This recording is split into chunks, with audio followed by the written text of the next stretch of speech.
Hiya, my name is Jay and welcome to the channel. Today we're going to be working through our third Planet Zoo tutorial. This is going to be an intermediate rockwork tutorial which will show you how to build naturalistic shelters for your cave dwelling animals such as bears, wolves and big cats. Now, naturalistic structures are not natural structures. There's a difference here, and in that naturalistic structures are artificial man-made structures that are built to look natural. These are the sort of things you see in most zoos when it comes to big rocks made out of plaster or big shelters, and we're going to be working through that today to create something that looks within that sort of aesthetic that you would see in most zoos. So to quickly recap what we've learned in our previous tutorials, which you should also check out, I'll have a link in the corner, we're going to go through our rocks. Here are all the rocks available to us, and here are the rocks that have been broken down into my category system. So what we have are our base rocks, which usually make up the body of any rock formations, flat rocks, which are really great for surfaces, miscellaneous rocks, which are just random boulders and stones for added interest, small rocks are small rocks, and the final two types are the ones we'll explore a lot today, cladding and pillars, which are a lot more strictly architectural than the other types. So, before we get into it, let's look at some of the keys and techniques we will be using today. First off, we will be using the Z key for quick rotations, the Shift key for lowering and raising our rocks, and most importantly today, the X key for fine movements. Here you can see that the X key opens up the fine movements menu where you're able to move your rocks on any axis and rotate them. Pressing X once will allow you to move the rocks on 3 different axes, and pressing X again will allow you to rotate the rocks on these 3 different axes.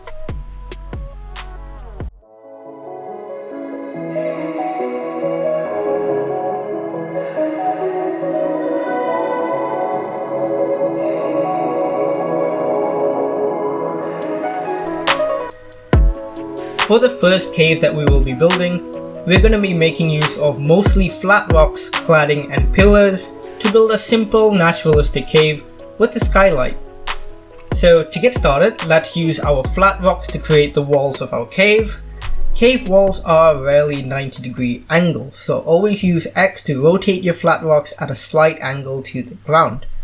Place more of these flat rocks kind of in the shape of your cave, so usually a semicircle works well, but the more irregular the shape, the more natural it would actually look. So as you go along, remember to always rotate your rocks. That is the key when it comes to rock work, to making things look natural and to ensure there's no repeating textures. Use some other rocks such as the base rocks to add more interest and bulkier wall sections. Once you have your basic walls in place, let's go in with cladding to form a roof. Cladding is super versatile as it is really thin and flat, making it a perfect choice for any sort of roof or floor structure. Angle your cladding pieces with the X key once again to create a curve from the top of your walls to the peak of your cave and back down, so you're creating a big curve. These angles, however, do not need to be perfect, and honestly, the rougher your structure, the more natural it will end up looking.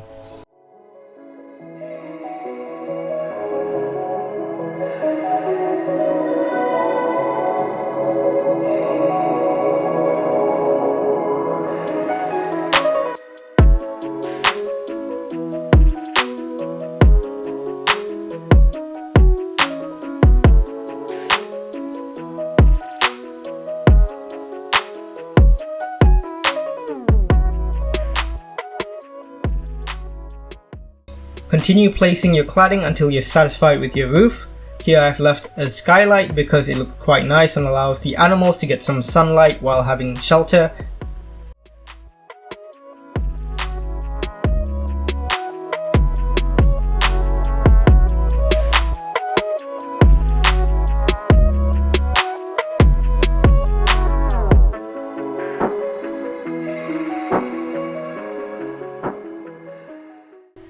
And next we're going to go in with our pillars to form some supports.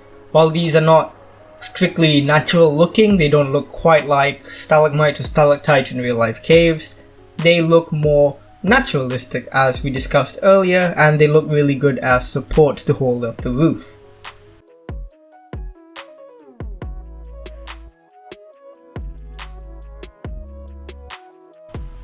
Finally, to touch up the cave, we'll paint in some rock texture to blend in the outside with the ground, and add some soil texture on the inside, adding some bedding for the animals and adding some final bits of foliage to spruce up the shelter will complete this particular cave.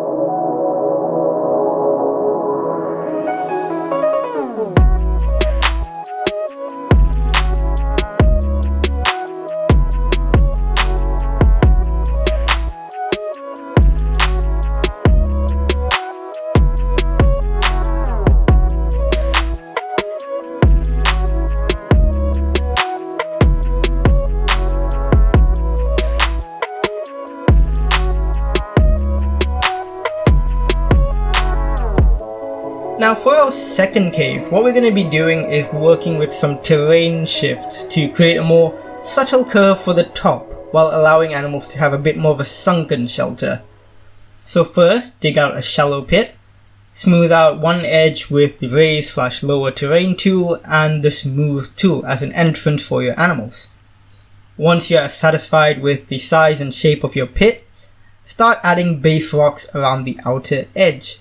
A good tip for making nice edges is to turn on the align to surface option and use flat rocks at the bit where the previously placed rocks meet the ground. So at that 90-degree edge, you can sort of use the align surface tool to angle these flat rocks and then sink them in to create some nice sort of rocky slopes to ease the gradient between the ground and your walls. Once that's done, feel free to paint in some soil inside the pit and some rock on the outside to kind of get the textures of the cave going. Start building your walls now. This time we're going with a much more subtle gradient, so keep your angles very low and have your rocks almost flat to the ground. Once you've begun building your walls, keep building on that same angle and keep adding more cladding, and always rotate your cladding. And as you keep going, you're going to start building a very gradual curve, and that's going to form the base of your roof. For a bigger shelter like this can be a bit time consuming, but it is absolutely worth it, and you're going to have a very nice result at the end. Just again, make sure always rotate your rocks. Feel free to use different types of cladding. There's 4 flat square pieces and a couple other angled pieces, so feel free to use those.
And now that the roof is in place, feel free to add some more rock supports, just general ones here and there to make it look well supported.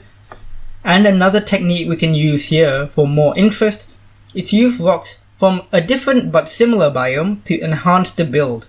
So in this case, I've chosen tundra rocks to complement the taiga ones, or the taiga ones that we have been using. So what I'm going to do is take the tundra cladding, turn on align to surface, and sink it slightly into the taiga rocks on the top to add splashes of a different color and texture. Finally, you can add some bedding and foliage around the outside to just finish up this cave.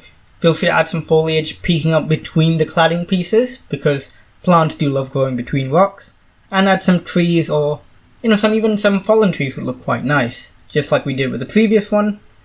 And there you have it, a naturalistic shelter for all your cave dwelling animals. Again, this works really well for bears, big cats, anything like that. Wolves especially would look really good. Of course, you wouldn't want to use it for something like deer, or even things like elephants. Of course, they don't really live in caves, so definitely pick and choose what animals you'd use this for. I do hope you've all enjoyed this tutorial and you've learned some new techniques. If you use these in your own parks, feel free to share them in the comments down below. Same goes for any feedback, suggestions or requests. Please feel free to leave any of those in the comments, and I do reply to all the comments, so please feel free to just chat to me as well. I do really hope you've enjoyed this, and if you want to see more tutorials or speed builds, feel free to subscribe as well. I produce content generally weekly, different speed builds. We have a zoo series ongoing, and of course these tutorials. So thanks so much for watching, and as always, I will see you in the next one. Bye!